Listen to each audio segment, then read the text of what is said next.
Today we're gonna make this mini wallet. It's perfect for gift giving. The real tip here is actually this twin needle.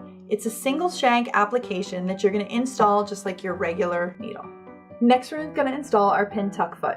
When you flip it over, you can see all these funky grooves on the bottom. These little grooves are gonna keep your rows evenly spaced throughout your whole seam. You're gonna line your fabric up underneath the center ridge and begin stitching.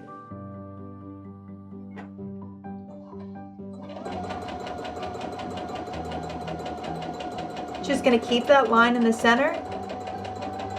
It's that simple.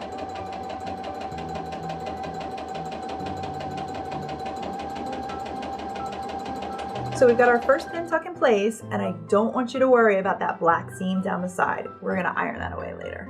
Bring it back to your machine, and we're just gonna line up on one of your other grooves and start all over again. This foot is gonna do all the work for you. Pin tucks are better in odd numbers, just like pillows on the couch. Think 3, 5, or 7. So the next time you have to give a gift, you can take a little gift card and tuck it inside, and this way it's got a handmade touch.